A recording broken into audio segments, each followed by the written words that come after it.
It was a sound that didn't belong in this house, a jagged intrusion into a silence I had cultivated for 30 years.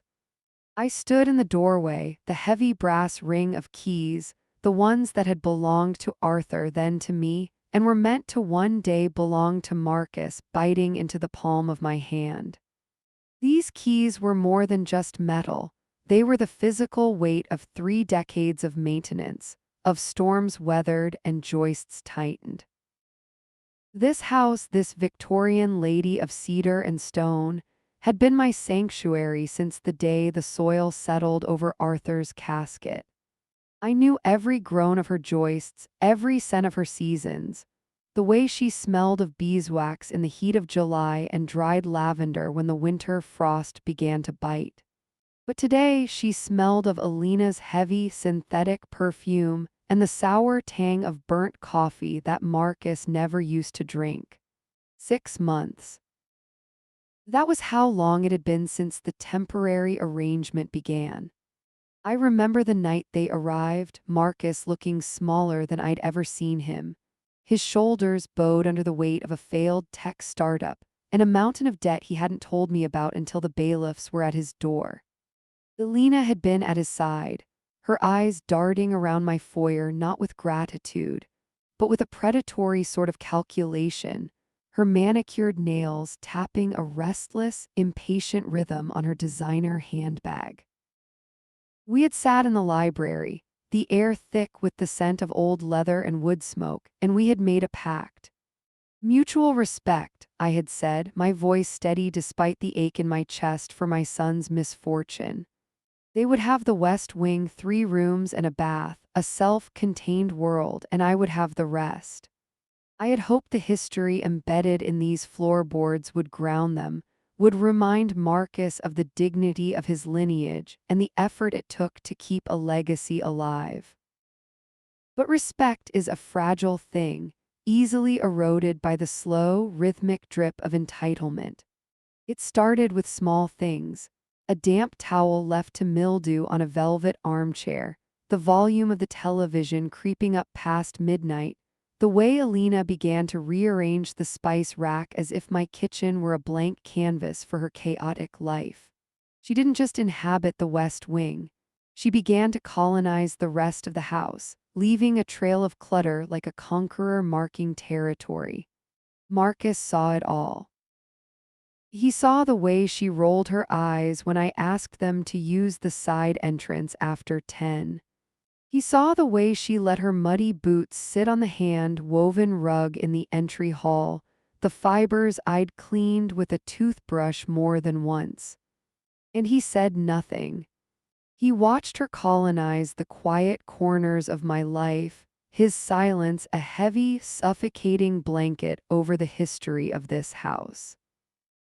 As I looked at the shattered crystal on the floor, the water seeping into the grain of the wood I had polished by hand for 3 decades, I realized the mutual respect was a ghost. Alina didn't see a home, she saw an asset. And Marcus, he was just a spectator in his own life, watching his wife dismantle mine. I looked at the shards, then up at them, and for the first time the keys in my hand felt less like a legacy and more like a weapon. Alina didn't even look up at first. She was staring at her phone, her thumb flicking across the screen with a dismissive speed that made my blood run cold. Marcus stood 3 feet behind her, his hands shoved deep into his pockets, his gaze fixed on a point somewhere above the sideboard. He looked like a ghost haunting his own childhood home. The silence stretched, thick and suffocating, until the grandfather clock in the hall struck the hour, the deep chime vibrating through the floorboards and up into the soles of my feet. It was a reminder of time passing, of the decades I had spent protecting this place, and how quickly it was being unraveled by people who didn't understand the value of a foundation. "It was an accident," Alina finally said, her voice airy and devoid of any real contrition. She didn't look at the mess. She didn't look at me. She just adjusted the strap of her silk robe, a robe that was currently dripping water from the spilled pitcher. That table is in a ridiculous spot anyway. It's a tripping hazard. I looked at the table. It was a Queen Anne side table that had sat in that exact spot since 1954. It hadn't moved an inch, but the world around it had shifted. I looked at Marcus, waiting for him to say something to defend the memory of the grandmother who had poured lemonade from that pitcher every summer of his youth. He cleared his throat, a dry, nervous sound, and finally met my eyes. But there was no fire there, only a weary plea for me to let it go. "Mom, it's just a pitcher," he murmured. "We'll buy you a new one." The weight of the keys in my hand suddenly felt unbearable. It wasn't just about the glass, it was about the way he said just, as if 30 years of care could be replaced with a trip to a department store. It was about the way Alina smiled, a small, triumphant quirk of her lips, as she realized Marcus wouldn't stand up to her. She thought she had won. She thought she had finally pushed me into a corner of my own home. I felt the history of the house rising up to meet me, the strength of the oak and the resilience of the stone. I tightened my grip on the brass ring until the metal bit deep into my skin. "It's not just a pitcher, Marcus," I said, my voice lower and steadier than I expected. "And this isn't just a house." I turned and walked toward my study, the sound of my heels on the hardwood echoing like a countdown. They didn't follow me. They probably thought I was going to sulk, to hide away in my memories while they continued their slow takeover. But as I sat at my desk, the same desk where Arthur had signed the deed 30 years ago, I didn't feel like hiding. I felt a cold, sharp clarity. I pulled a fresh sheet of heavy cream stationery from the drawer and uncapped my fountain pen. The ink was black, permanent, and final. I began to write, the nib scratching against the paper with a rhythmic precision. I wasn't just writing a notice, I was reclaiming my sanctuary. The mutual respect agreement was dead, and it was time for the inhabitants of the West Wing to realize that a guest who forgets their place is no longer a guest. They are an intruder. The ink flowed onto the page, a dark ribbon of intent that felt heavier than the glass I just swept from the floor. Each stroke of the fountain pen was a deliberate act of reclamation, a carving out of space that had been slowly, insidiously eroded. As the legal language took shape, formal, cold, and unyielding, my mind drifted from the quiet of the study to the site of the first real battle, the kitchen. It had always been the heart of this house, a place of warmth, the scent of rosemary and slow simmering stalks, and the rhythmic sound of a knife against a well-worn wooden board. But lately, it had become a staging ground for Alina's territorial expansion, a sleek, sterile environment where my history was being systematically erased. I remembered the morning it truly began to shift. I had walked in, expecting the familiar comfort of the sun hitting the copper pots that hung from the wrought iron rack above the island. Those pots were my pride. Some were older than Marcus, their surfaces burnished to a deep, glowing orange from years of polishing. But that morning, the rack was half empty. My heavy Mobile pans, the ones I'd used to cook every Christmas dinner for 30 years, had been relegated to the dark bottom reaches of the pantry, tucked behind sacks of flour like forgotten relics. In their place hung a collection of matte black non-stick pans that looked like they belonged in a laboratory rather than a home. They were lightweight, soulless things that didn't hold heat and certainly didn't hold memories. Alina had been standing there, her back to me, the high-pitched whir of a high-speed blender drowning out the morning bird song. She didn't turn when I entered. She didn't have to. I could feel the sigh she let out, a long, weary exhale that suggested my mere presence was an intrusion upon her routine.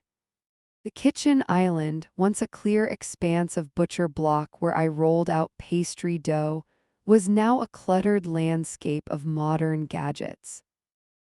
There was a digital scale that beeped incessantly, a cold-pressed juicer that looked like a piece of industrial machinery, and a phalanx of neon-colored plastic gym bottles. Marcus was there too, perched on a bar stool that used to be his favorite spot for Saturday pancakes. He didn't look up from his phone. The blue light of the screen reflected in his eyes, masking whatever expression might have been lingering there. He was a silent observer to the colonization of the room, his thumb scrolling with a rhythmic, detached speed. He had become an expert at the art of the non-comment, a ghost inhabiting the periphery of the tension. When I reached for the cabinet where I kept my grandmother's porcelain tea set, the delicate hand-painted cups we used every Sunday, my hand met empty air. I looked up, my breath catching. The tea set had been moved to the very top shelf, a height I could only reach with a step stool I no longer felt steady using. In its place, at eye level, were rows of black plastic tubs filled with protein powders, their labels screaming about performance and optimization in bold, aggressive fonts.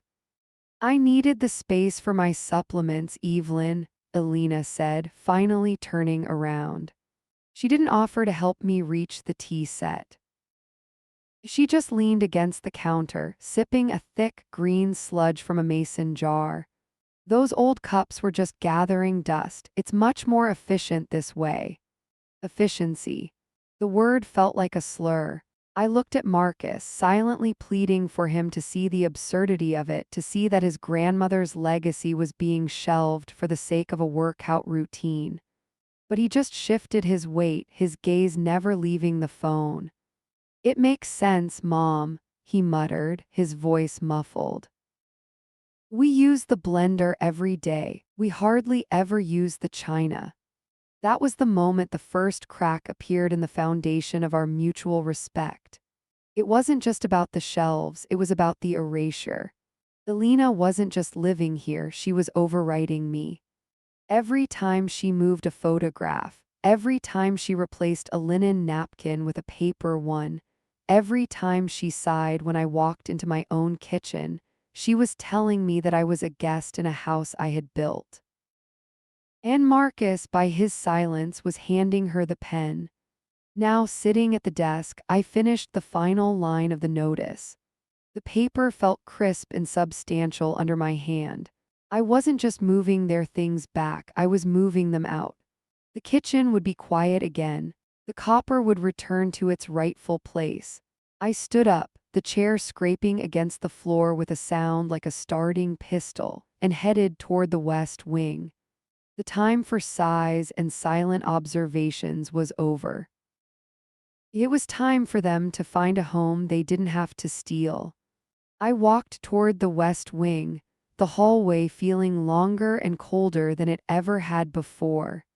Every step on the polished hardwood echoed, a rhythmic ticking that matched the steady pulse of resolve in my temples. My hand gripped the eviction notice, a single sheet of paper that felt heavier than the 30 years of mortgage payments I'd made on this house. As I passed the large bay window that overlooked the southern slope of the property, I couldn't help but stop. My gaze drifted downward, and the phantom scent of blooming peace roses seemed to mock me, replaced instantly by the harsh, sterile reality of what lay below. The garden had been my sanctuary, a living tapestry woven from decades of sweat, soil, and quiet contemplation. It was there I had buried my grief when my husband passed, and there I had planted my hopes for Marcus's future. But now the vibrant riot of color and fragrance was gone. In its place was a landscape that looked like a corporate office park. I remembered the day it happened, the day the last thread of my patience finally snapped. I had been in town, picking up a few things for a dinner I still thought we might share, only to return to the sound of a woodchipper's guttural roar. I had rounded the corner of the house, my grocery bag slipping from my numb fingers, hitting the driveway with the wet thud of broken eggs and bruised fruit. A budget landscaping crew, dressed in neon vests that clashed violently with the natural hues of the earth, was systematically dismembering my heritage. My grandmother's climbing roses, which had survived 3 historic droughts and a decade of my own fumbling apprenticeship, were being fed into the chipper. The double delight bushes, the ones Marcus's father had bought me for our 20th anniversary, had already been reduced to a pile of thorny mulch. "Stop!" I had screamed, the sound tearing raw from my throat. "What are you doing? Stop this instant!" The men had paused, looking uncertainly toward the patio. There sat Alina, perched under a stark white cantilever umbrella that looked like a giant, predatory bird. She was holding a tablet, her expression one of calm, professional detachment. She didn't stand, she didn't apologize. She simply tapped a pen against her chin and looked at me as if I were a particularly difficult tenant she was prepared to manage.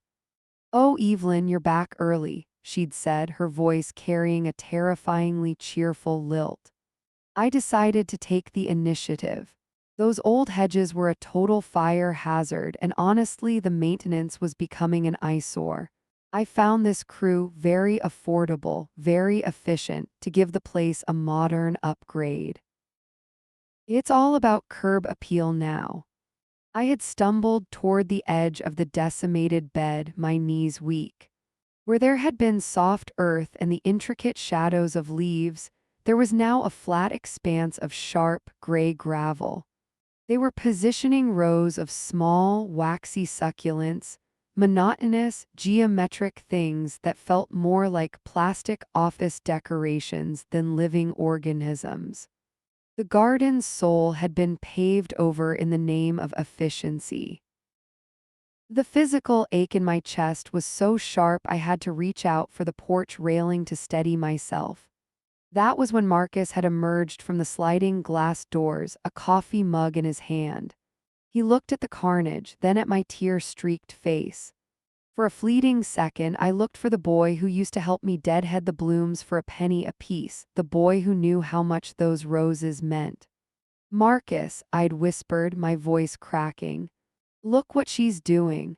She's killing them. She's killing everything." He didn't rush to me. He didn't tell the men to stop. He took a slow, deliberate sip of his coffee, his eyes darting to Alina, who gave him a sharp, expectant nod. "Mom, honestly," he'd said, and the tone of his voice, that patronizing, weary drawl, hurt worse than the loss of the roses. "You're being overly sensitive. It was completely overgrown anyway. You can't keep up with it anymore, and it was starting to look like a jungle. This is cleaner. It adds value to the property." He didn't even see the roses. He saw overgrowth. He didn't see my history. He saw a chore that had been optimized. In that moment, the garden wasn't the only thing being cleared out. The last vestige of the son I knew was being replaced by a man I didn't recognize, a man who would watch his mother's heart be tilled into the soil and call it an upgrade. Now, standing in the hallway with the eviction notice, I looked at the gray gravel one last time. The physical ache was still there, but it had hardened into something cold and sharp. I wasn't just moving their things back, I was reclaiming the ground they had tried to bury me under. I turned away from the window and continued toward the guest wing, my footsteps no longer echoing but sounding like a drum beat. I reached the door to the suite they had claimed as their own, the heavy oak standing between me and the end of this charade. I didn't knock. I didn't hesitate. I simply slid the envelope under the door, the white paper disappearing into the shadows of their room like a surrender flag in reverse. It was time for them to find a home they didn't have to destroy to inhabit. The silence that followed the soft, dry shush of that envelope sliding across the hardwood was heavier than I expected. A vacuum rushing in to fill the space where my hesitation used to live. Standing there in the dim light of the hallway, my hand still hovering near the base of their door, the memory of 48 hours ago rose up like bile. It was the night the house had been filled with the sharp, artificial scent of expensive lilies, and the even sharper sound of people who didn't know the stories the walls could tell. Elena had decided, without a word of consultation, to host a housewarming for her social circle. I had come downstairs that evening to find my dining room, the room where I'd labored over Marcus's childhood birthday cakes and hosted the wake for his father, transformed into a stage set for a life I didn't recognize. The lighting had been dimmed to a clinical, moody amber, and the air was thick with the hum of networking. I had stood in the doorway, still wearing my gardening sweater, feeling like a smudge of dirt on a pristine white canvas. Oh, this old thing. Elena's voice had carried over the soft jazz, melodic and predatory. She was gesturing toward the mahogany table, her hand resting on its polished surface as if she were a realtor showing a model home. We're thinking of refinishing it in a weathered oak.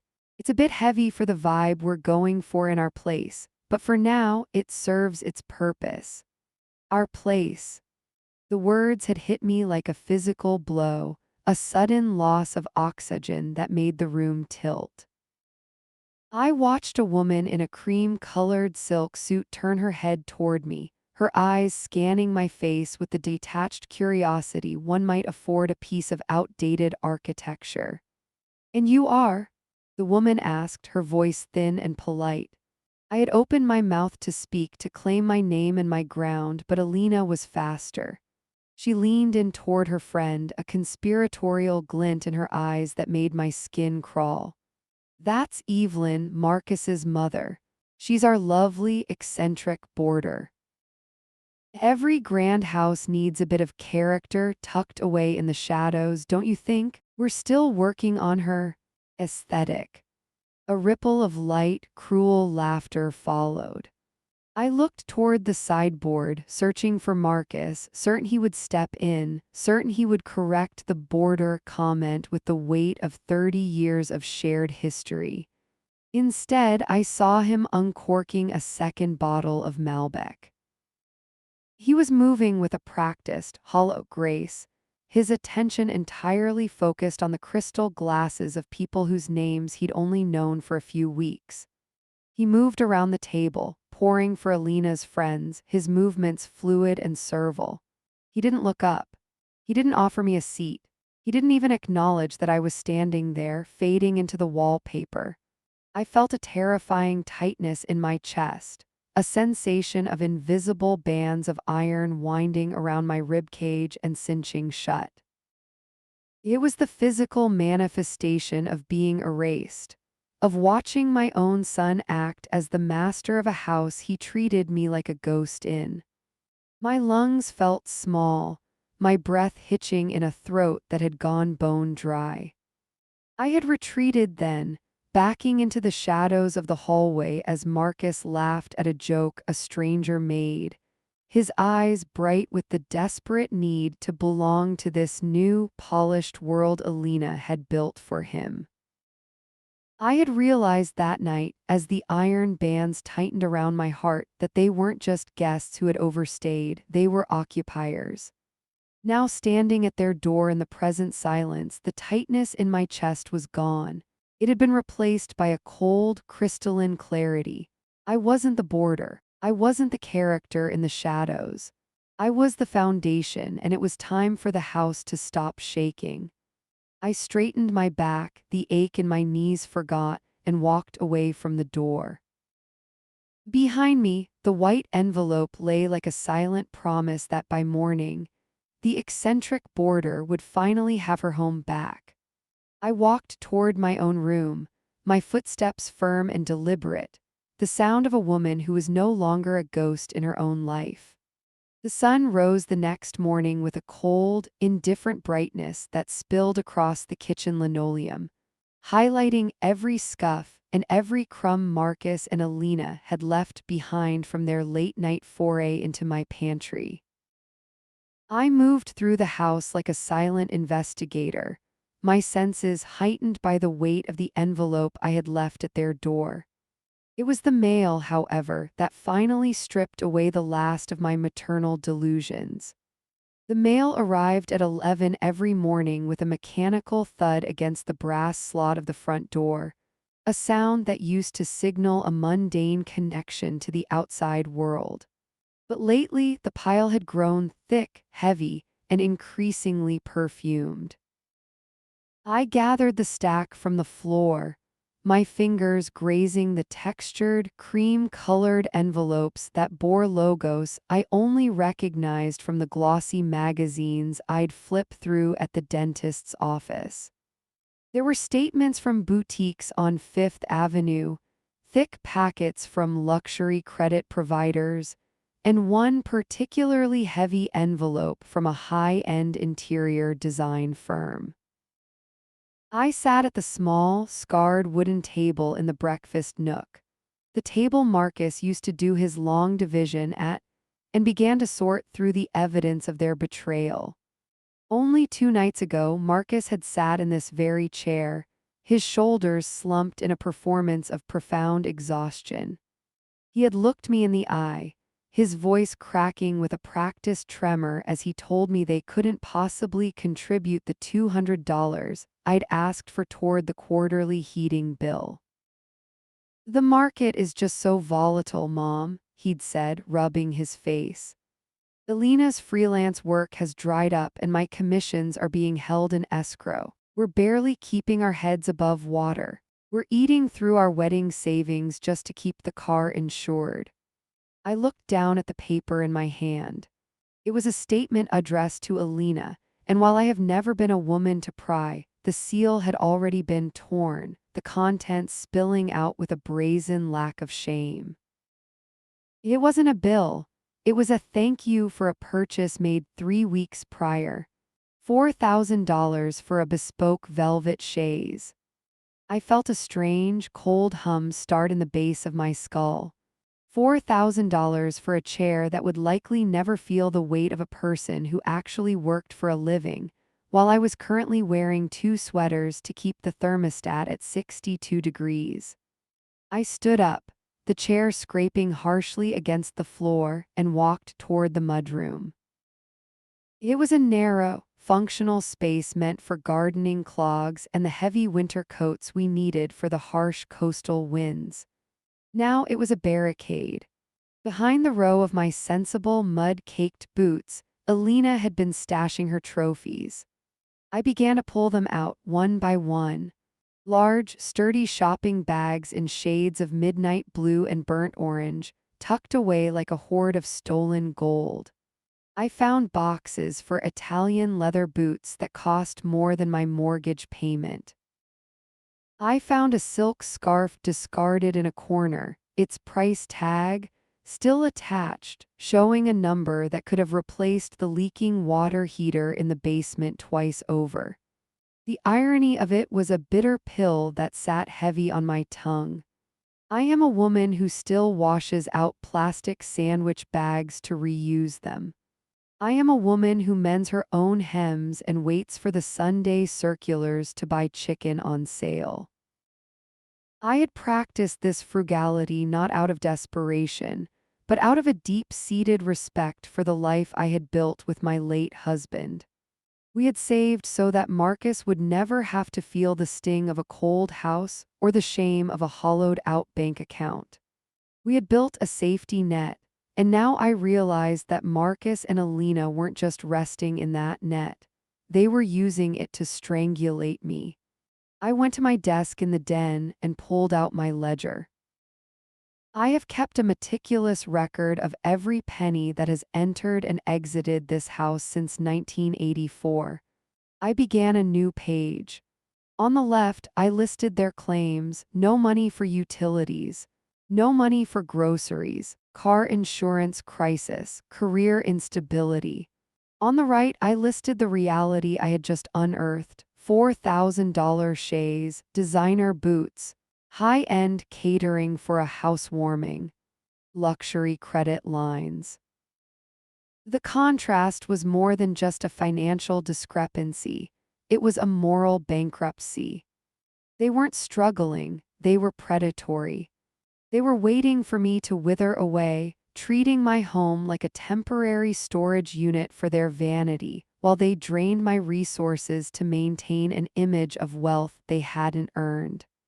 I looked at the pile of designer boxes in the mudroom, their logos mocking the quiet, hard-working history of this house. My son had watched me count coins for the electric bill while he carried those bags through my front door in the dead of night. He had watched his wife disrespect me in the dining room I had polished with my own hands, and he had done it while wearing shoes that cost more than my pride.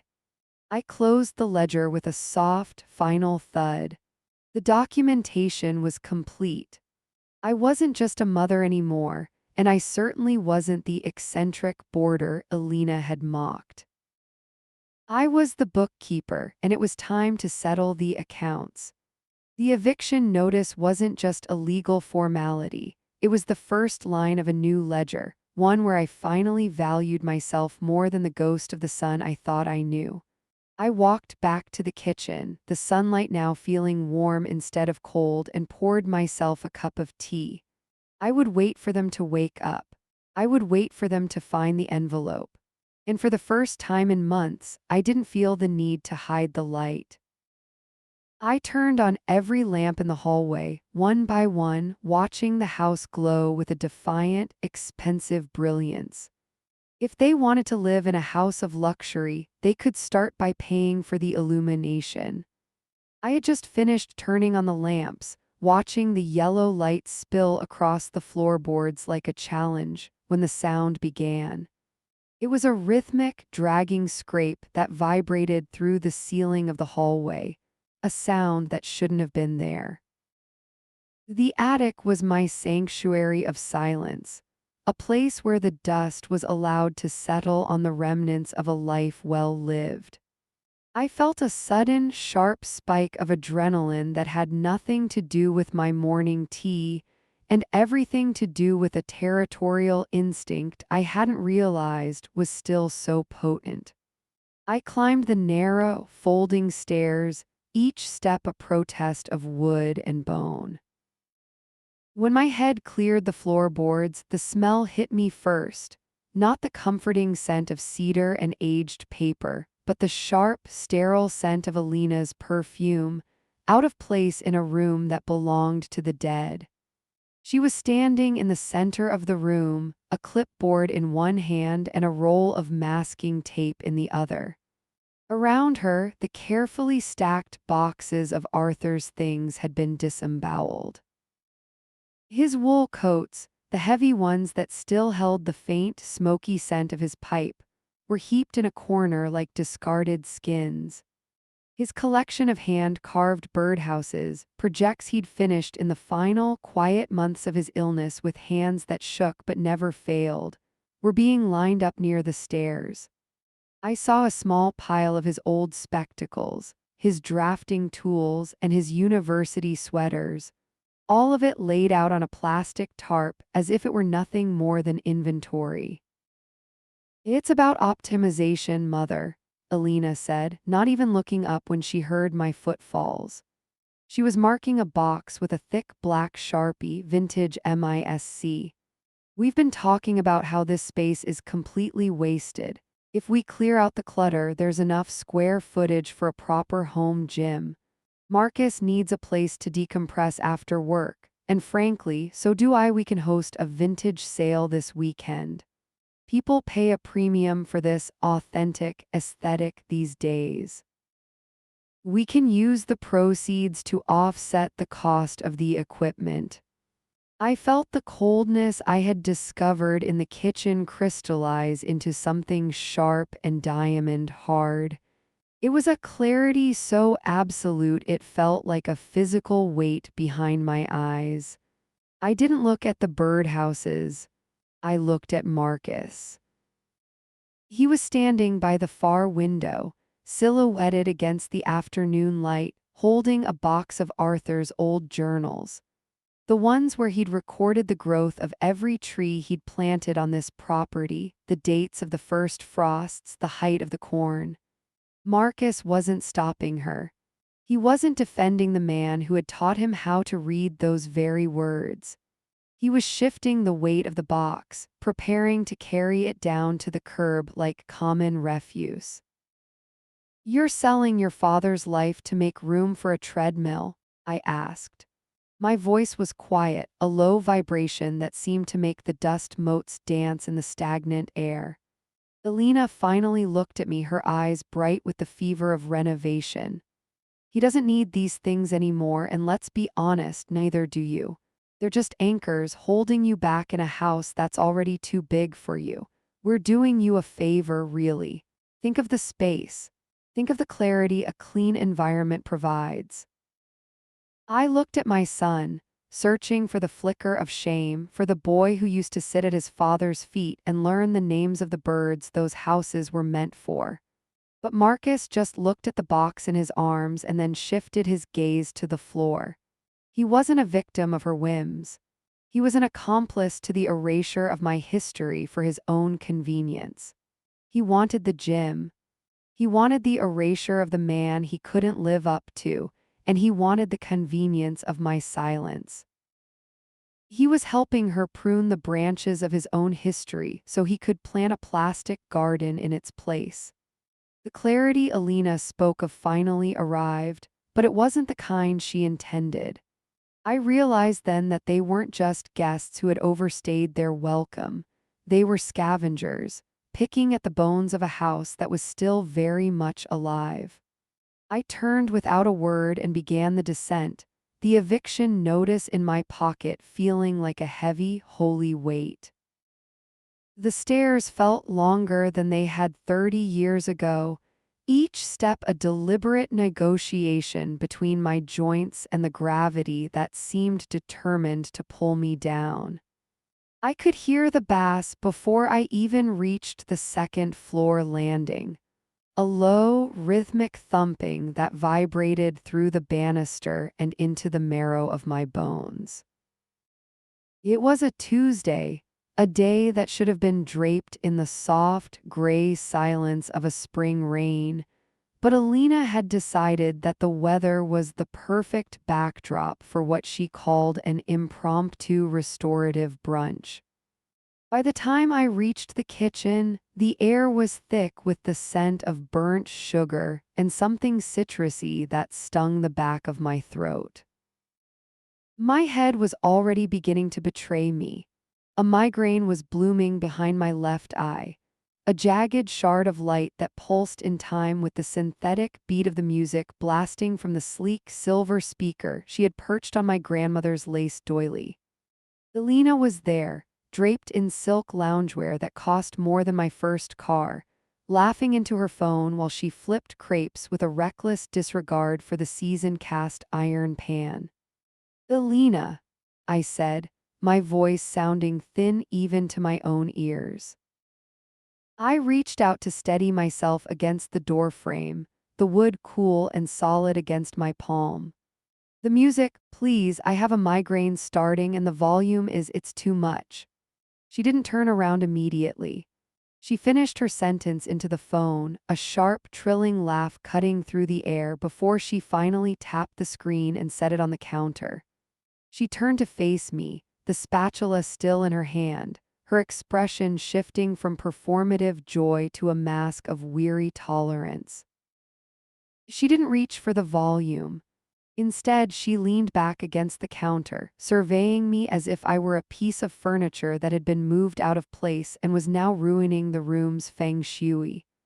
"It's barely 10 o'clock, Mother," she said, her voice dripping with a condescending sweetness that felt like acid. "We're trying to bring some life into this place.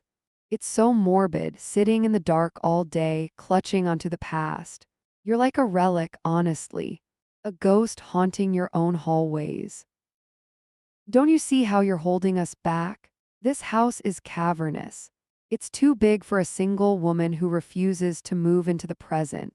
We're trying to modernize to breathe, and you're just suffocating the air with your needs and your silence. The shard of light behind my eye spiked, a white hot needle of pain, but I didn't blink. I looked past her to the doorway where Marcus had appeared. He was holding a stack of napkins, his shoulders hunched in that way he did when he wanted to disappear. He had heard every word. He had heard her call his mother a relic, a ghost, a burden. I waited for the spark, the flash of loyalty, the Alina, that's enough.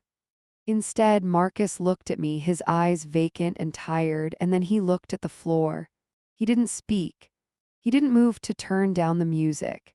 He simply turned his back on me, walking over to the sink to rinse a glass, the sound of the rushing water joining the cacophony of the music and the rain. He chose the comfort of her cruelty over the weight of my dignity. He chose the easy path of the accomplice. I felt the eviction notice in my pocket, the paper crisp and final. The clarity I had felt in the attic wasn't just a moment of anger, it was the birth of a new geography. I was no longer a mother waiting for her son to come home. I was a woman reclaiming the borders of her own life. I didn't ask again. I didn't argue. I simply turned and walked toward the study, the sound of Alina's renewed laughter following me like a shroud. I sat at Arthur's desk, the mahogany cool under my trembling fingers, and picked up the pen. The rain continued to fall, washing away the dirt from the windows, and for the first time in months I could see exactly what needed to be done. I signed my name at the bottom of the document, the ink dark and permanent, a period at the end of a long, painful sentence. The silence I craved was coming, but first I had to make sure they heard me one last time.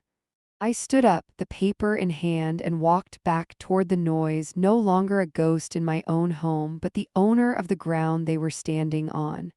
I stopped at the kitchen threshold. Marcus was still at the sink, his back a broad, silent wall of indifference.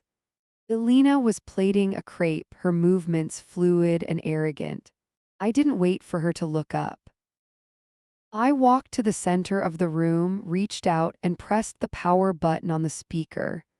The silence that followed was deafening, a sudden vacuum that seemed to suck the air out of the room. "Hey," Alina snapped, dropping the spatula. I was listening to that. "And I was living here," I said, my voice steady, devoid of the tremor that had plagued it for weeks. I held out the envelope. "Marcus, Alina, this is your 30-day notice. I expect the house to be cleared of your optimizations and your presence by the 1st of the month."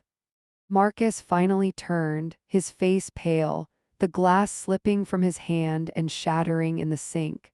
The sound of breaking crystal was the only music I wanted to hear. Alina's mouth hung open, the mask of condescension finally cracking to reveal the panicked scavenger underneath. I didn't stay to hear the excuses or the apologies that were sure to follow. I walked out of the kitchen, through the foyer, and up the stairs, my footsteps heavy and sure. Behind me the house was quiet, the only sound the steady, cleansing rhythm of the rain against the glass. The lock clicked, a small, definitive sound that felt like a bolt sliding into place across my chest. I leaned my back against the heavy oak door of the study, the silence of this room wrapping around me like a familiar, well-worn coat.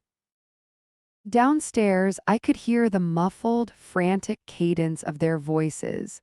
Alina's sharp, rising pitch, Marcus's low, rumbling mumble. They were finally talking, finally awake to the reality that the floor beneath their feet wasn't as solid as they'd assumed. But I didn't want to hear their frantic negotiations or their belated apologies.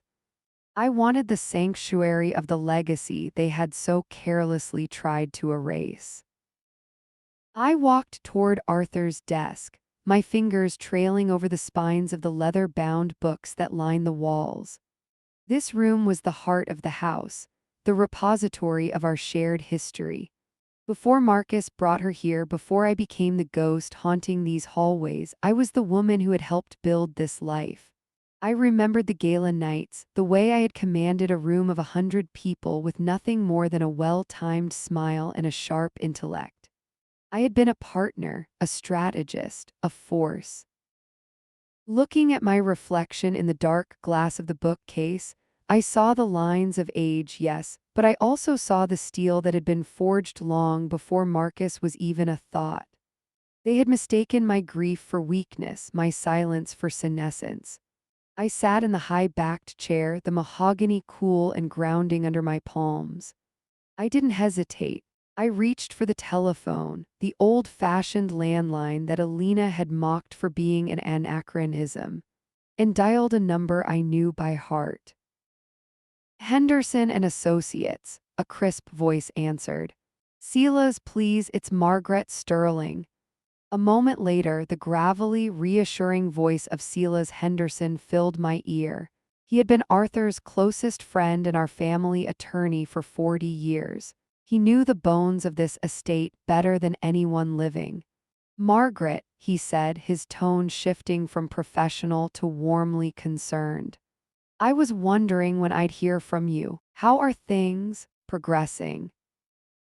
"The experiment is over, Silas," I said, my voice sounding foreign to my own ears, clipped, cold, and utterly curt. "I need to exercise the full authority of the life estate. I've already handed them a preliminary notice, but I want the official documents drafted and served. I want it ironclad." There was a brief pause on the other end, the sound of a man who had seen many families crumble under the weight of their own expectations. "You're sure? Marcus is the remainderman, Margaret." "Eventually the property." "Eventually is not today," I interrupted, my grip tightening on the receiver. "Arthur was very specific in the deed. I have the exclusive right to possession, use, and control of this property for the duration of my life. Marcus has a future interest, nothing more. He has no right to occupy this space without my express consent, and that consent has been revoked. They've treated this house like a carcass they could pick clean while I was still breathing. I'm done being the meal, Silas." "I understand," Silas said, and I could almost hear him nodding. "The law is entirely on your side. A life estate is a powerful shield. I'll have the formal 30-day notice to quit drafted by morning. We'll include the stipulations regarding the removal of their personal property and the restoration of any unauthorized alterations they've made to the structure. If they aren't out by the 31st, we'll file for a formal eviction through the sheriff's office." "Thank you, Silas." "Margaret," he added softly, "don't let them make you feel guilty for protecting what is yours. Arthur didn't leave you this house so you could be a guest in it. He left it so you would always have a kingdom." I hung up the phone and pulled a fresh sheet of stationery from the drawer. I began to draft my own notes for the formal filing, detailing the dates and times of their various infractions, the unauthorized painting of the molding, the disposal of the Victorian settee, the verbal abuse. As I wrote, I felt a strange, cold heat radiating from my fingertips. The power was returning, not as a frantic burst of anger, but as a steady, rising tide. I wasn't just signing a paper, I was redrawing the borders of my existence. I looked at my signature at the bottom of the page, bold, elegant, and permanent. I was no longer waiting for permission to exist in my own home. I was the law here, and the law was finally coming home. The dawn came with a pale, bruised light that spilled across the floorboards of Arthur's study, illuminating the dust motes dancing in the air like tiny, silent witnesses. I didn't sleep much that night, but I didn't feel the heavy, dragging fatigue that had defined my existence for the past year. Instead, I felt a strange, humming clarity. My mind was a clockwork mechanism, every gear clicking into place with a cold, metallic precision. I had spent months feeling like a guest in my own skin, a ghost haunting the hallways of a life I no longer recognized. But as I stood and smoothed the front of my silk dressing gown, I felt the weight of the house settle back onto my shoulders, not as a burden but as a mantle. I walked toward the kitchen, the soles of my slippers silent on the runners.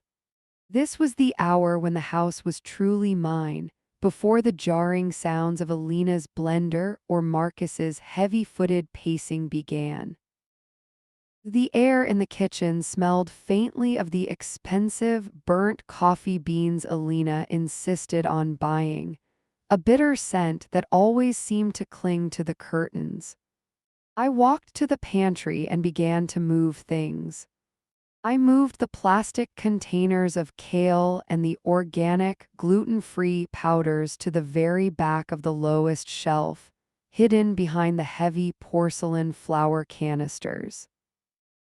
I cleared the marble island of their clutter, the tablets, the charging cords, the stacks of architectural magazines featuring minimalist, soulless interiors.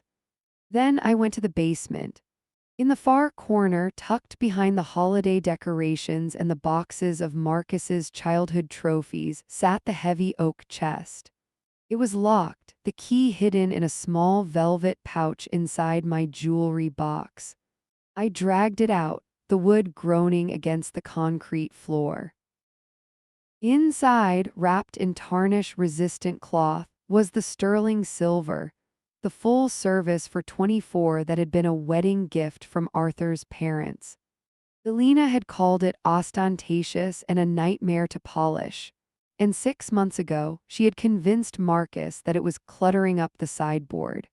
She had replaced it with matte black stoneware that felt like sandpaper against the tongue. I carried the heavy bundles upstairs, my breath hitching only slightly from the exertion. I laid them out on the kitchen island, the dark, muffled shapes of the forks, knives, and spoons looking like skeletal remains. I found the silver polish and a soft rag. I didn't rush. I sat at the small breakfast table and began to work. With every circular motion of my hand, the black oxidation vanished, revealing the brilliant mirror-like shine beneath. I polished the ornate scrolls on the handles of the dinner forks, the sharp edge of the steak knives, the deep bowls of the soup spoons. I felt like I was excavating my own history, rubbing away the grime of their disrespect to find the solid, unyielding value underneath. By 7 in the morning, the kitchen smelled of lemon-scented polish and the rich, yeasty scent of bread dough rising in a bowl by the stove. I had decided on the menu days ago, though they didn't know it yet. It would be a meal of surrender, or so they would think.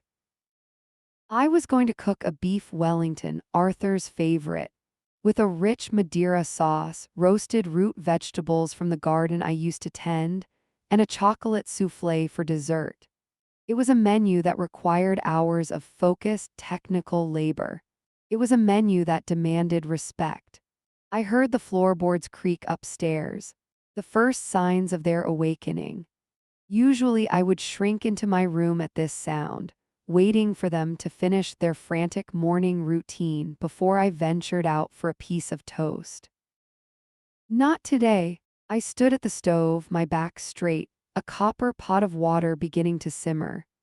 Elena was the first to enter. She was wearing a silk robe that looked suspiciously like one Arthur had bought for me years ago. Vintage find, she claimed to have unearthed in a boutique, though I knew better. She stopped in the doorway, her eyes widening as she saw the silver laid out on the island, the linen tablecloths I had pulled from the cedar chest, and the sheer volume of ingredients spread across the counters.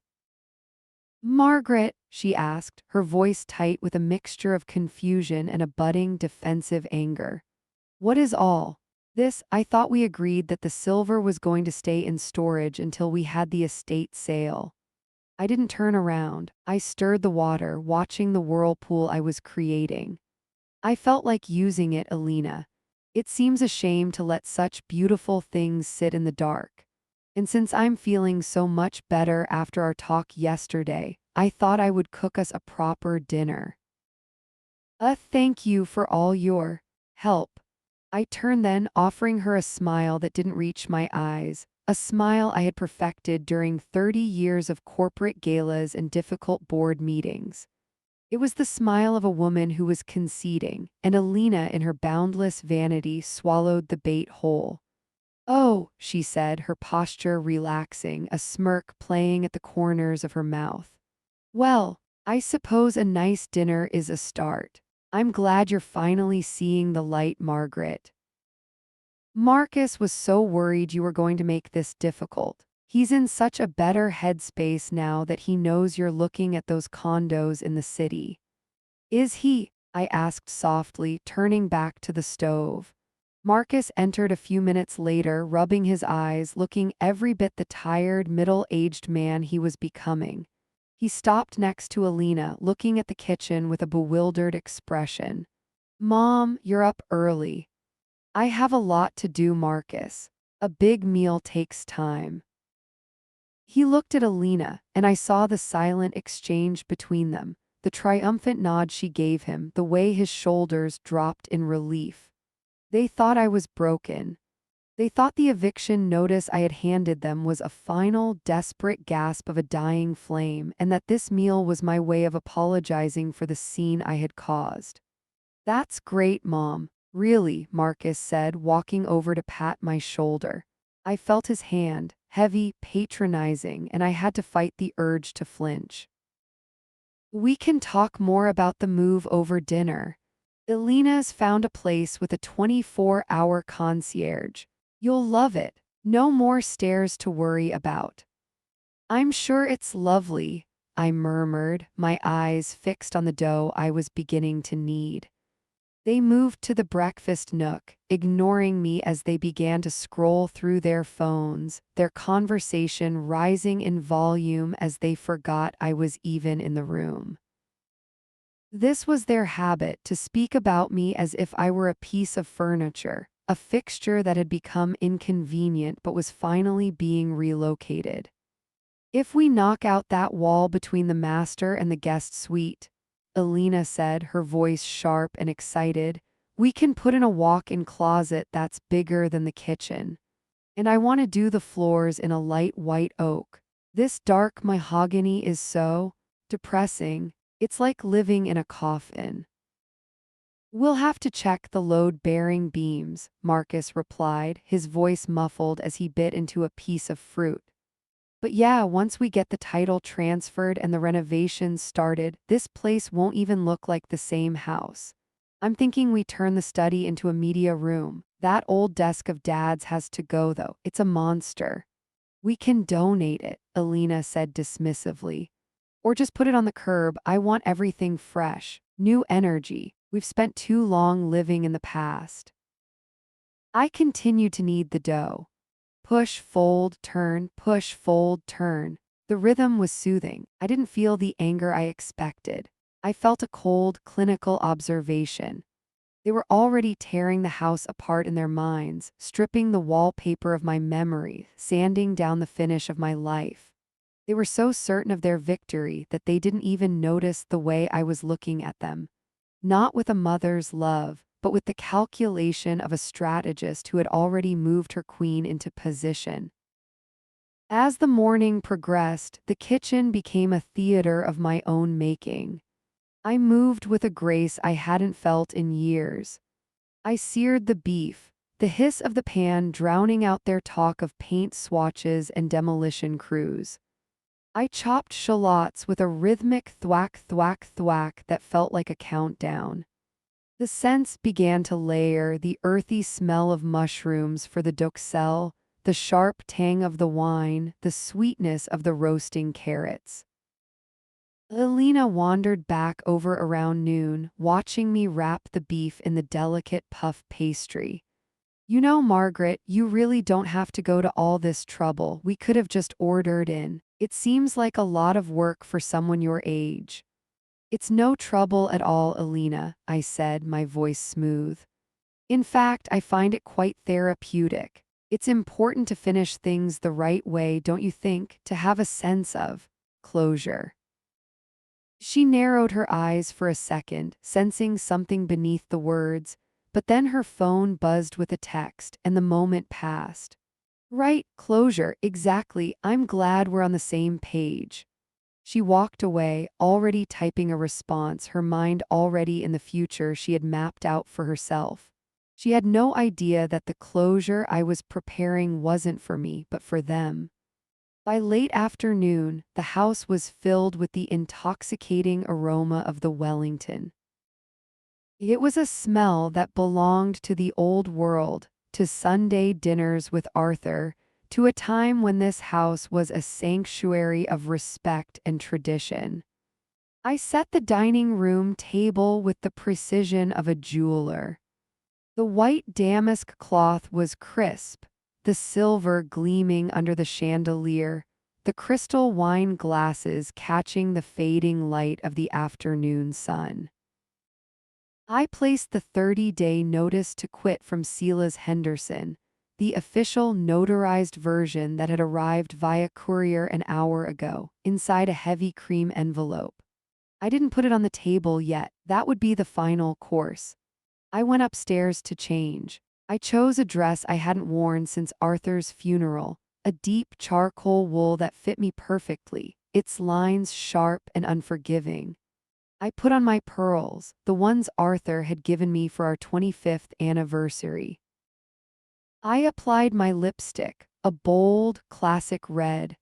When I looked in the mirror, I didn't see the ghost Alina had tried to make me.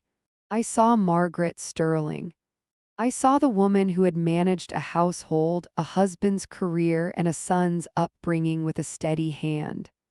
I descended the stairs just as Marcus and Alina were coming out of their room, dressed in their usual casual, expensive attire, cashmere sweaters and designer jeans. They looked out of place against the backdrop of the formal dining room, like children playing dress up in a museum. "Whoa, Mom," Marcus said, his eyes widening as he saw the table. "You really went all out. You look great." "Thank you, Marcus," I said, taking my seat at the head of the table, the seat that had been empty since Arthur died. Usually I sat to the side, leaving the head for Marcus, a gesture of transition I had thought was respectful. Tonight, I took my rightful place. They sat down, looking slightly uncomfortable in the sudden formality. I poured the wine, a 2010 Bordeaux I had been saving for a special occasion. "To the future," Alina said, raising her glass, her eyes gleaming with the thought of the master suite she was already decorating. "To the future," I echoed, the wine tasting like iron and velvet on my tongue. The meal was perfect. The beef was tender, the pastry crisp, the sauce rich and complex. For a while, the only sound was the clinking of silver against china. But as the wine began to take effect, their arrogance returned, louder and more abrasive than before. "I was thinking," Alina said, gesturing with her fork, "that we should probably start packing up the library next week. We can have a junk removal service come for the books. Nobody reads encyclopedias anymore, and they're just dust magnets." "In the attic," Marcus added, his voice thick with food. "There's a ton of stuff up there we need to clear out before the contractors start. We're going to need a big dumpster in the driveway." I listened to them talk about junk and dumpsters, about clearing out the clutter of my life. I felt a strange, detached amusement. They were like thieves discussing how to spend the gold while the owner of the vault sat right in front of them, holding the key. "You know," I said, my voice cutting through their chatter like a blade, "it's fascinating how you've already moved in your minds. You've already painted the walls and torn down the history of this house." Marcus laughed, a nervous, jagged sound. Well, Mom, we have to plan. It's a big project. We want to make sure it's done right so you can be settled in your new place as soon as possible. My new place, I repeated. I leaned back in my chair, the pearls cool against my skin. The condo with the 24-hour concierge, the one without the stairs. Exactly, Alina said, her smile widening. It's for your own good, Margaret. You're getting older. This house is a liability for you. We're doing you a favor, really. A favor, I said. I reached into the pocket of my dress and pulled out the cream envelope. I laid it on the table between them, the heavy paper looking stark against the white linen. I've spent a lot of time thinking about favors lately, and about family, and about what Arthur would have wanted. Marcus frowned, looking at the envelope.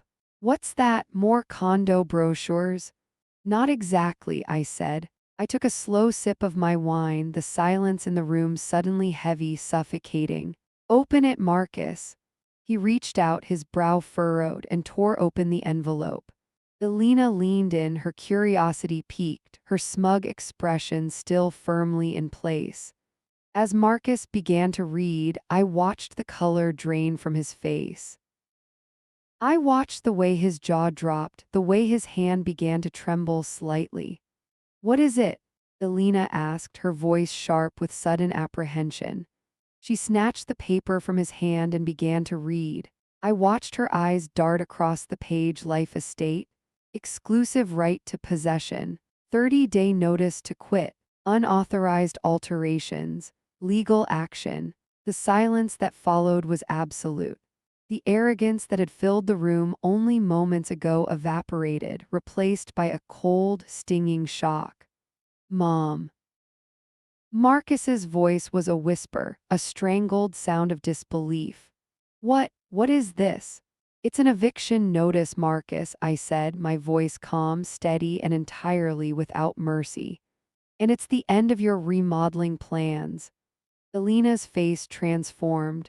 The mask of the concerned daughter-in-law shattered, revealing the ugly, grasping entitlement beneath. You can't do this. We've spent thousands on architects. We've moved our entire lives here. This is Marcus's house.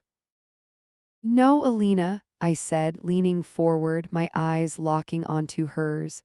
This is my house. Arthur left it to me for as long as I draw breath.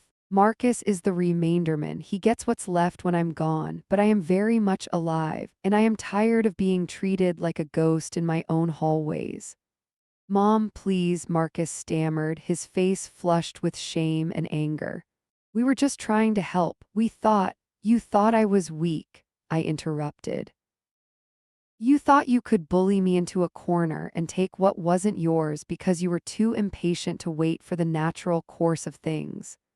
You didn't come here to take care of me, Marcus. You came here to take over. And you, Elena, you treated my home like a showroom and me like an unwanted antique that was ruining the aesthetic. I stood up, the chair scraping against the floor, a sound like a gavel striking. The 30 days start tomorrow, I said, my voice echoing in the large, silent room. Silas has been instructed to handle all further communication. If there is any damage to the property, or if any more of my belongings disappear, it will be deducted from your eventual inheritance. Now, if you'll excuse me, I'm going to enjoy my dessert in the library. Alone. I picked up my wine glass and walked out of the room, leaving them sitting in the wreckage of their own greed. As I walked down the hallway, I didn't look back. I could hear the first notes of their argument starting, the blame shifting, the frantic whispering, but it didn't matter. The walls of the house seemed to breathe a sigh of relief. The air felt lighter, the shadows less threatening. I went into the library and sat in Arthur's chair. I didn't turn on the lights. I sat in the dark, the scent of old books and leather surrounding me like an embrace. I wasn't a guest. I wasn't a ghost. I was Margaret Sterling, and I was finally home. The next few days were a blur of cold, transactional movements. Marcus tried to apologize, his voice cracking with a desperation that might have moved me a month ago, but now only sounded like the whining of a child who had been caught with his hand in the jar. Elena, on the other hand, had pivoted to a state of icy, vibrating fury. She stopped speaking to me altogether, her presence marked only by the slamming of doors and the aggressive packing of boxes. I watched them from the periphery. I didn't gloat, I didn't need to. The power had shifted so completely that any further display of authority would have been redundant. I spent my time restoring the house. I brought the Victorian settee back from the local antique shop where Alina had consigned it. I had found the receipt in her desk weeks ago. I rehung the portraits she had tucked away in the attic. I spent hours in the garden, pulling the weeds that had begun to choke the roses, my hands deep in the cool, damp earth. One afternoon, I was in the kitchen making tea when Marcus walked in. He looked haggard, his eyes rimmed with red. He looked like the boy he used to be when he'd scraped his knee small and seeking comfort. "Mom," he said, standing by the island where I had polished the silver. I don't understand how it got to this. We're family." I set the teapot down and looked at him, truly looked at him. Family isn't just a bloodline, Marcus, it's a covenant. It's built on respect, on the understanding that the people who came before you deserve a place at the table, not just a seat in the waiting room of their own lives. "We thought you were lonely," he said, though the words sounded hollow even to him. "I was lonely," I agreed. "But I wasn't invisible. You and Alina made the mistake of thinking my silence was an invitation to erase me. You didn't come here to fill the house with life, Marcus. You came to fill it with yourselves." He looked down at his feet, his shoulders slumped. "We found an apartment. We'll be out by the weekend." "Good," I said. "I'll have the locks changed on Monday." He flinched at that, a small, sharp movement. "You really don't trust me." "Trust is a fragile thing, Marcus. It takes a lifetime to build and only a few months of remodeling to destroy. Perhaps in time we can find a way to be mother and son again. But for now, we are just a landlord and a tenant whose lease has expired." He left without another word. The day they moved out was remarkably quiet. A small moving truck arrived, and a few of Marcus's friends helped them load their things. There were no grand farewells, no dramatic outbursts. Elena didn't even look at me as she walked out the front door for the last time, her head held high, her eyes fixed on the street. Marcus lingered for a moment on the porch, his hand on the railing, looking back into the hallway. "Goodbye, Mom," he said. "Goodbye, Marcus." I closed the door and turned the deadbolt. The sound was the most satisfying thing I had heard in a year. I walked through the house, room by room. It felt larger now, more cavernous, but it no longer felt cold. I opened the windows, letting the spring breeze blow through the hallways, carrying away the scent of Alina's perfume and the stale energy of their entitlement. I went into the master suite, the room they had planned to gut and transform. I sat on the edge of the bed and looked at the fireplace, the mantel where Arthur's photo still sat. I was 72 years old. I was alone in a house that was too big for me, in a life that had been stripped down to its core. But as I sat there watching the sunlight fade across the floorboards, I didn't feel afraid. I felt a profound, unshakable peace. I reached for the telephone on the bedside table and dialed Silas's number. "Silas," I said when he answered. "It's Margaret. They're gone." "I'm glad to hear it, Margaret. How do you feel?" I looked around the room, at the solid mahogany furniture, the heavy velvet curtains, the history etched into every corner of the space. I thought about the silver, polished and gleaming in the sideboard. I thought about the garden, waiting for the spring bloom.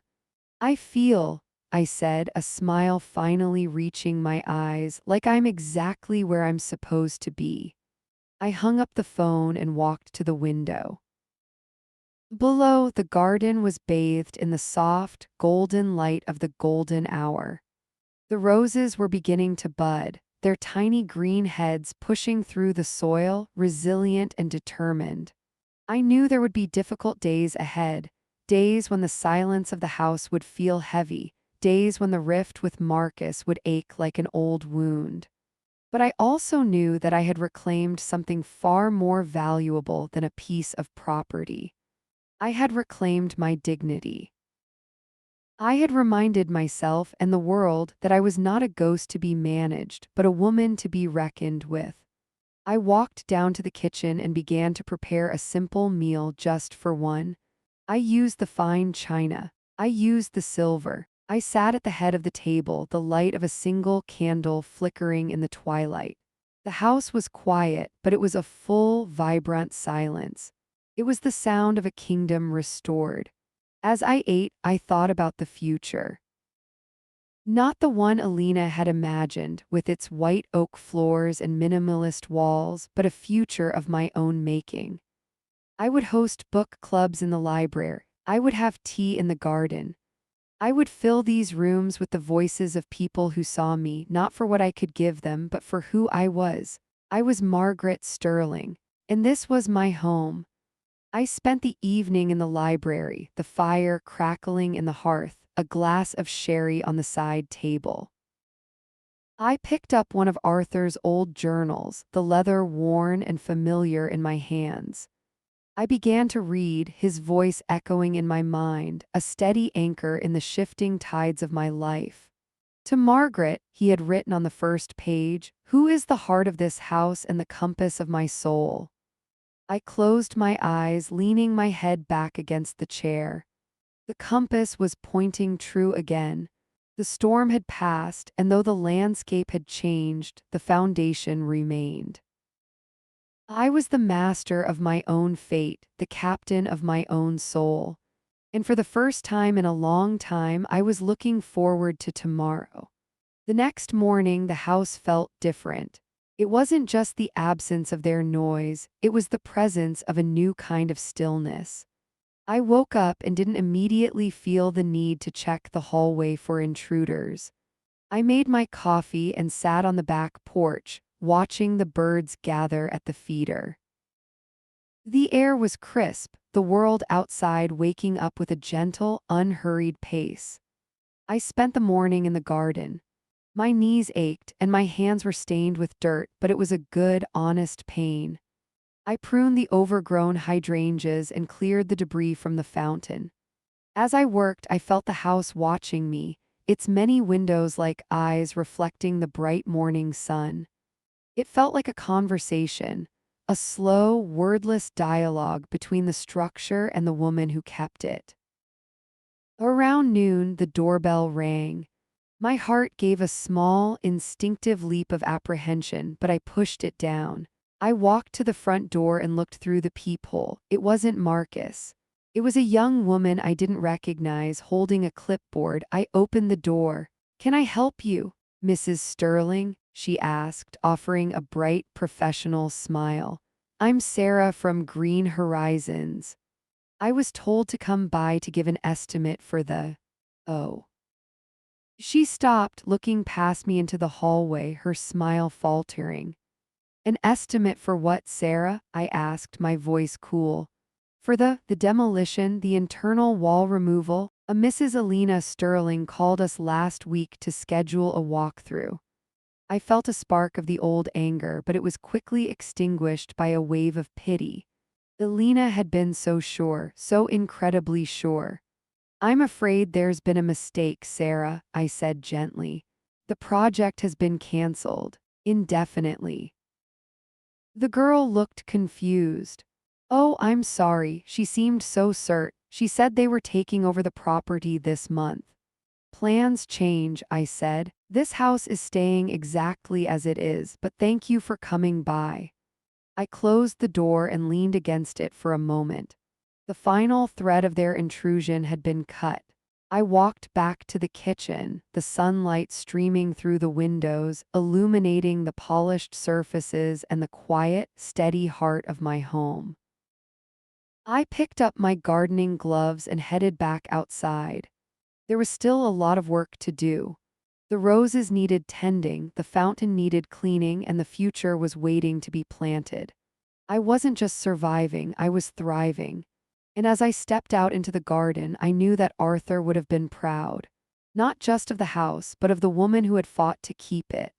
The seasons began to turn, as they always do. The vibrant greens of spring deepened into the lush, heavy heat of summer. I spent my days in a rhythm that was entirely my own.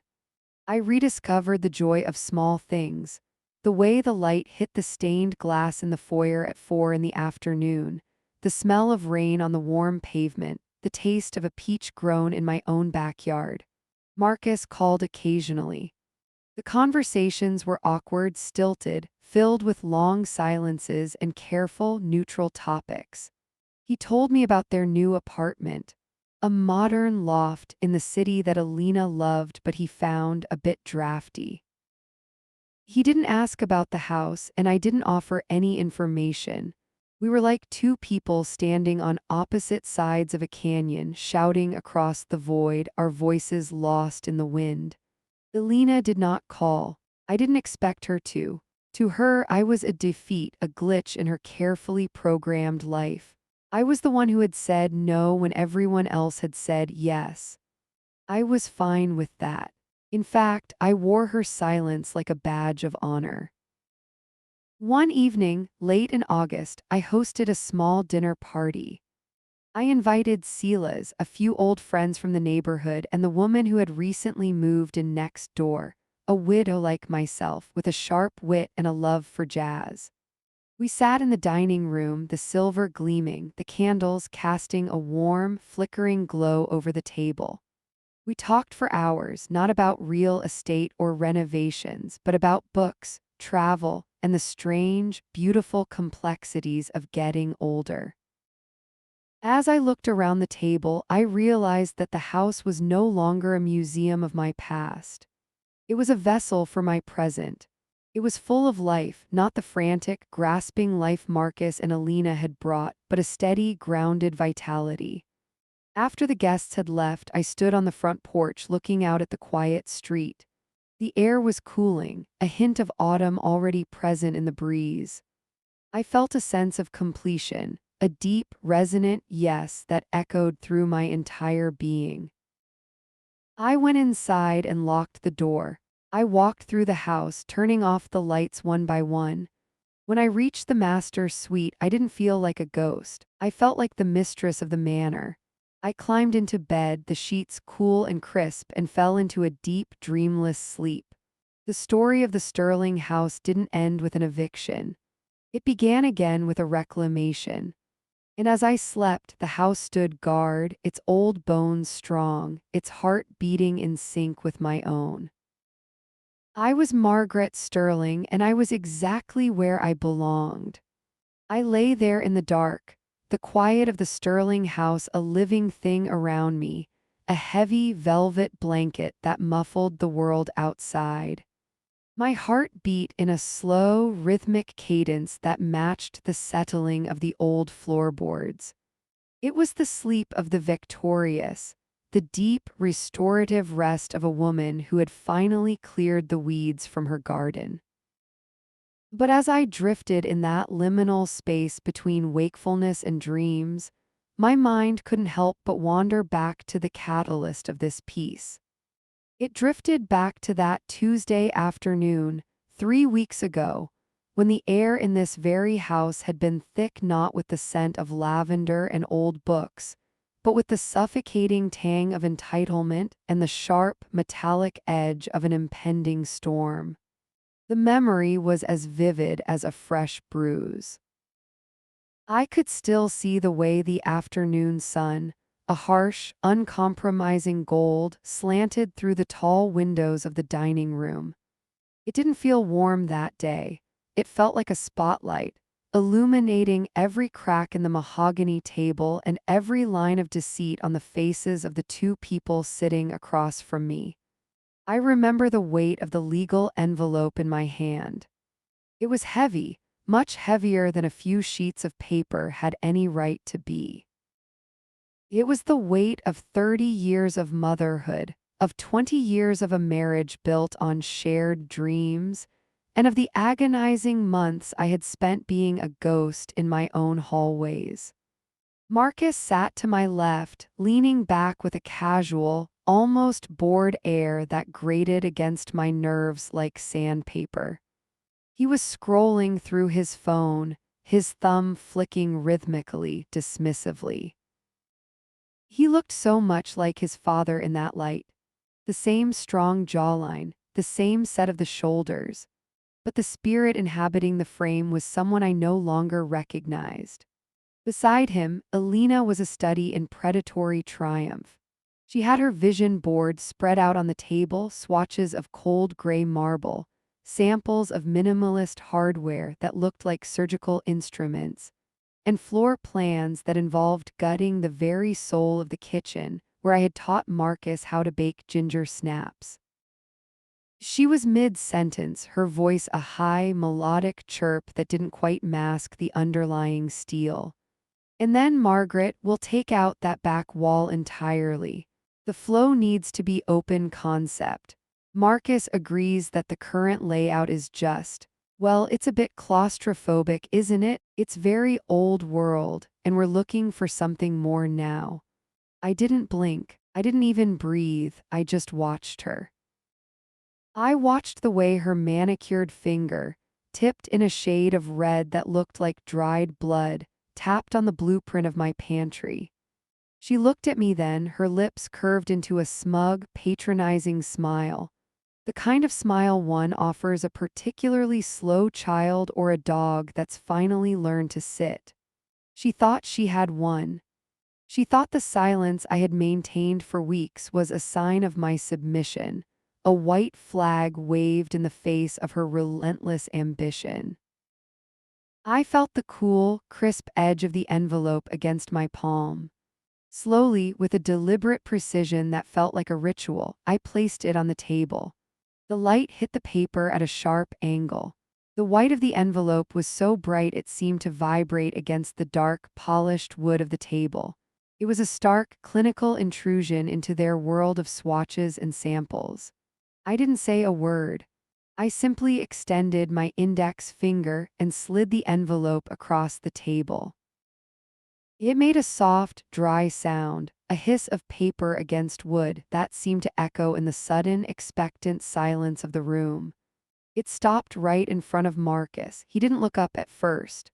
"What's this, Mom? Another insurance thing? I told you Alina's handling the transition of the utilities." "Read it, Marcus," I said. My voice was a flat, even line. There was no tremor in it, no heat, no plea. It was the voice of a woman who had already moved past the point of anger. Alina's smile didn't falter, but her eyes sharpened, turning into two hard chips of green glass. "Is this about the property tax adjustment? Because we really need to focus on the contractor's quote right now, Margaret. We're on a timeline." Marcus sighed, a heavy, performative sound of exasperation, and finally set his phone down. He reached for the envelope with one hand, his movements lazy. He tore the top open with a jagged, careless motion. I watched his eyes move. I watched the way they scanned the first few lines, the way they skipped over the formal legal headers from my attorney's office, and then the way they snagged, like a fish on a hook, on the words centered in bold, black ink. Eviction. The change was instantaneous. It was as if someone had pulled a plug at the base of his neck. The color didn't just fade from his face, it vanished, leaving his skin a sickly, translucent gray that made his stubble stand out like iron filings. His mouth opened slightly, but no sound came out. He looked at the paper, then at me, then back at the paper, his eyes darting back and forth as if he were trying to find a hidden meaning in the letters, a joke he had missed. "Mom," he whispered.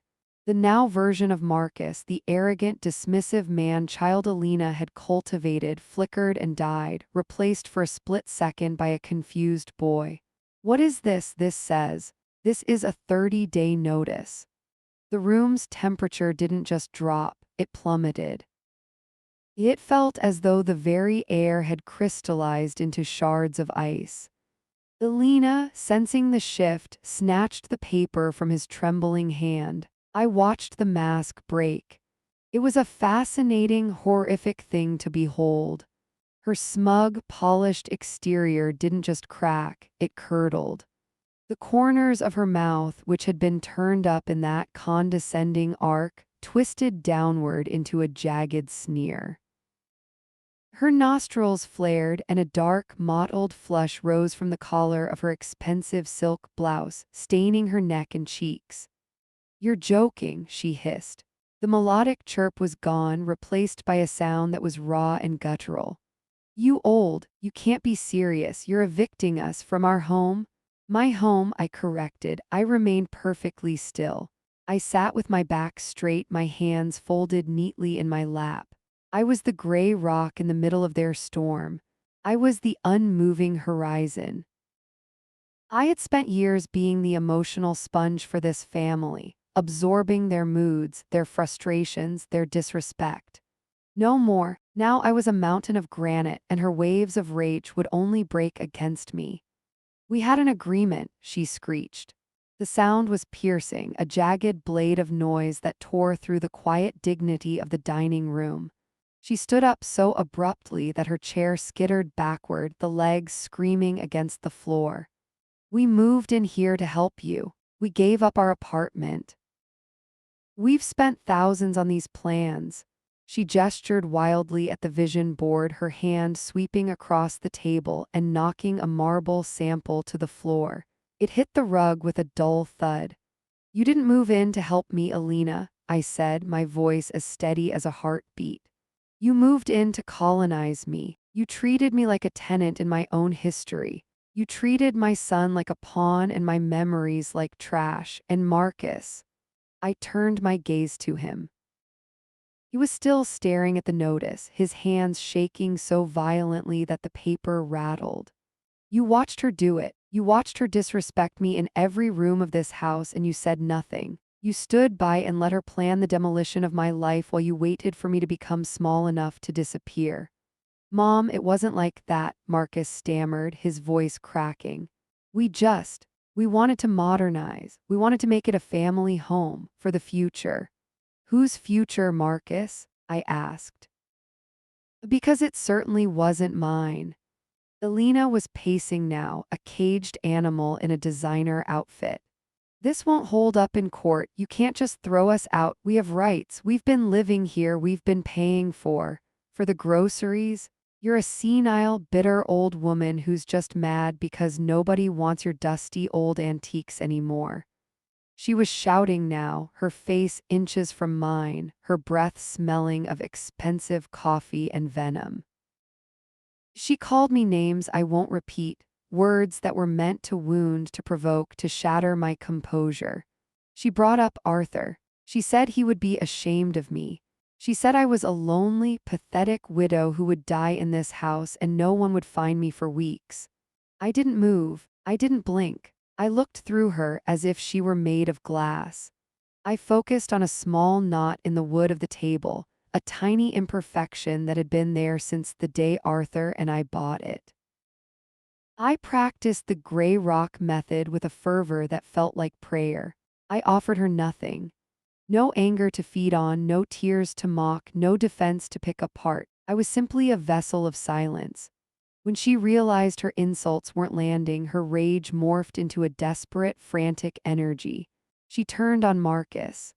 "Do something. Tell her she can't do this. Call your lawyer. Call the police."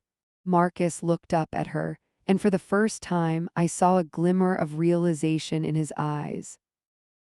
He looked at the woman he had chosen, the woman who was currently screaming like a banshee in his mother's dining room, and then he looked at me, the woman who had raised him, who had held his hand through fevers and failures, and who was now sitting in a silence so profound it was deafening.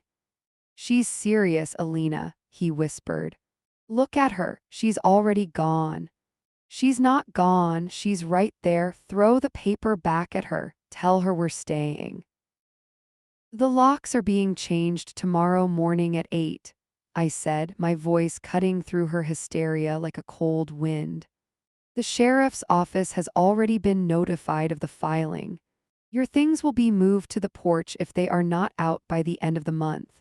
I suggest you spend your energy finding a modern loft rather than screaming at the furniture.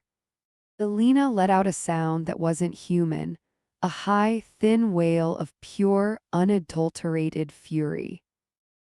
She grabbed her vision board and ripped it in half, the thick cardboard tearing with a sound like a bone snapping.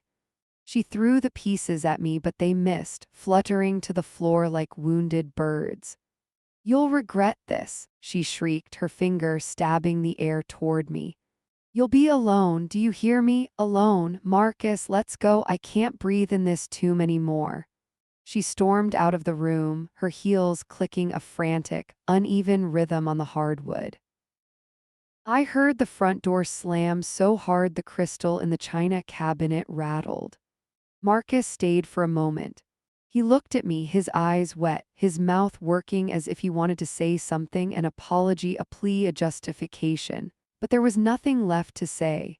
The bridge hadn't just been burned, it had been dismantled brick by his own hand and his own silence. "I'm sorry, Mom," he finally said, his voice barely audible. "I know you are, Marcus," I replied. "But sorry doesn't pay for the walls you tried to tear down."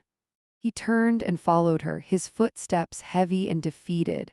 I sat there for a long time after the sound of their car engine faded into the distance.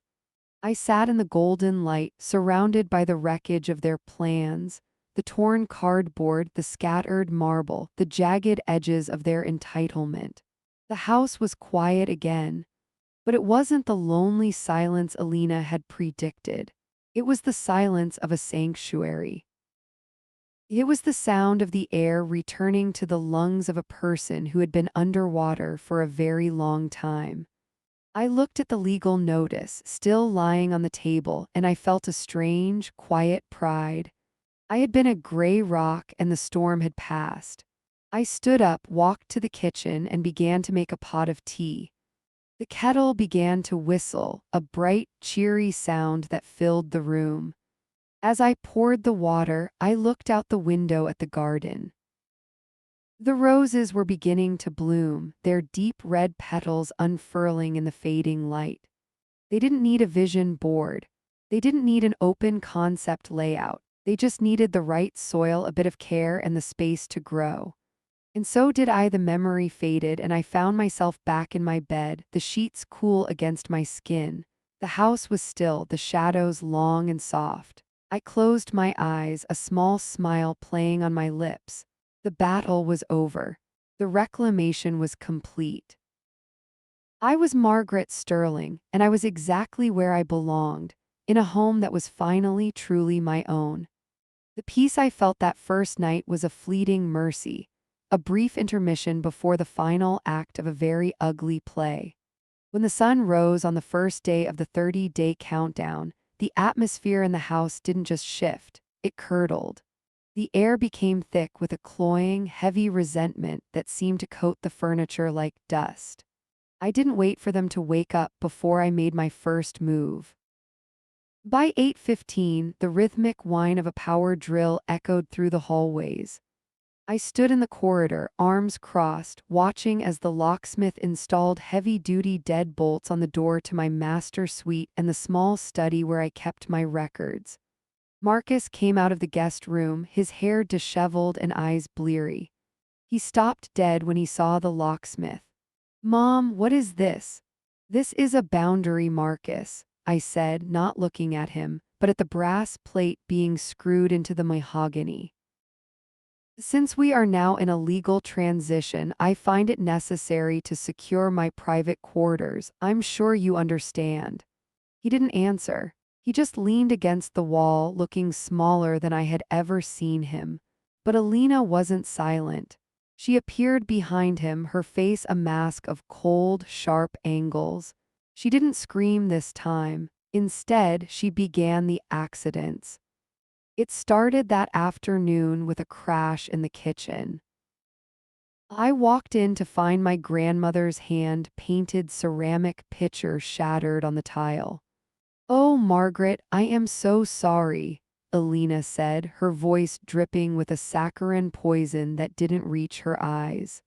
"My sleeve caught the handle. It was just so cluttered in here. I suppose I'm just clumsy today." I didn't give her the satisfaction of a gasp. I didn't even look at the shards. I simply turned to the man standing by the back door Silas, the discreet security professional I had hired from a firm specializing in domestic transitions. He was a mountain of a man with a calm, unblinking stare. "Silas, please sweep this up and dispose of it," I said. "And please ensure the cameras in the common areas are recording in high definition.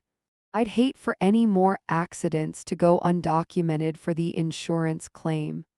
The color drained from Alina's face. She hadn't expected the guard nor the surveillance.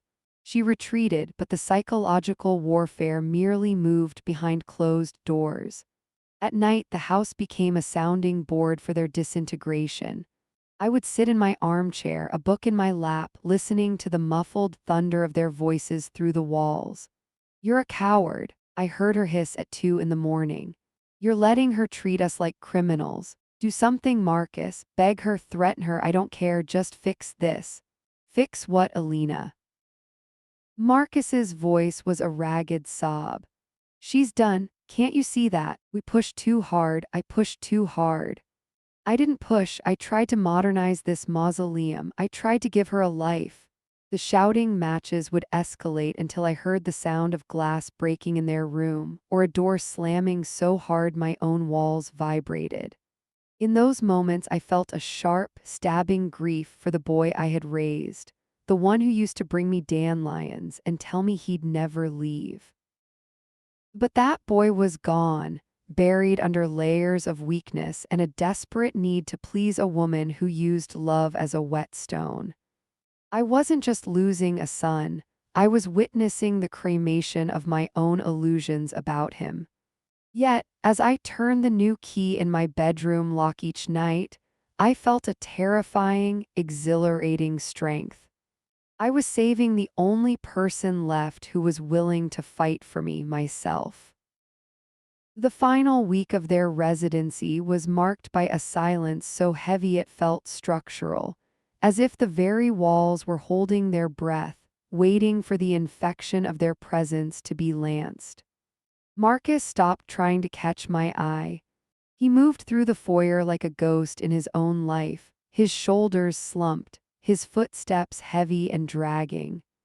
Alina, conversely, had transitioned from overt sabotage to a chilling, clinical detachment. She packed with a frantic, rhythmic aggression, the sound of packing tape screeching through the house like a predatory bird. Every snap of a cardboard box lid felt like a punctuation mark on the end of our relationship. I spent those days mostly in my study, the door locked, the heavy curtains drawn back to let the pale winter sun illuminate the dust motes. I realized then that I wasn't just waiting for them to leave. I was waiting for the house to remember how to be still. Then the morning of the 30th day arrived. It was a Tuesday, gray and biting, the kind of day that makes the bones ache with the memory of every winter past. I woke before the alarm, my heart beating with a steady drum-like anticipation. I didn't go down to the kitchen to make coffee. I didn't want to share the air with them.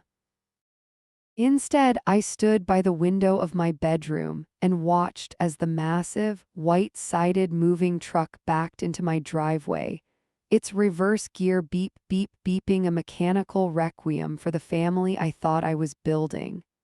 The hydraulic hiss of the ramp hitting the asphalt sounded like a sigh of relief. I descended the stairs only when I heard the first heavy thuds of furniture being moved. I didn't intervene. I didn't offer snacks or water to the movers. I simply stood on the landing of the grand staircase, a sentinel in my own kingdom, watching the contents of the West Wing be paraded past me. It was a grotesque procession of the life they had tried to graft onto mine. There went the sleek, soulless gray sofa Alina had insisted on putting in the sunroom, its modern lines looking absurdly out of place against the crown molding. There went the boxes of art she'd bought to replace my landscapes, abstract splashes of color that always looked to me like a bruise. As the hours ticked by, a strange phenomenon occurred. As their belongings left, the hollow sound began to return. It's a specific acoustic quality found only in large, old houses that are being emptied of clutter. Every footstep began to echo. Every word spoken by the movers bounced off the high ceilings and returned with a haunting metallic ring. I walked toward the west wing as the sun began its slow descent, my heels clicking sharply on the hardwood. The rooms that had been theirs were now shells. The carpets bore the deep rectangular indentations of furniture that was no longer there, ghosts of a life that hadn't taken root. The air was thin, smelling of cardboard and old dust, but beneath it I could smell the house again. I could smell the wax on the floors and the faint, sweet scent of the cedar lining the closets. The clutter was gone, and with it, the suffocating weight of their entitlement. I walked out onto the wraparound porch as the final boxes were loaded. The wind was picking up, tossing the dry leaves across the lawn in frantic circles. Marcus came out last.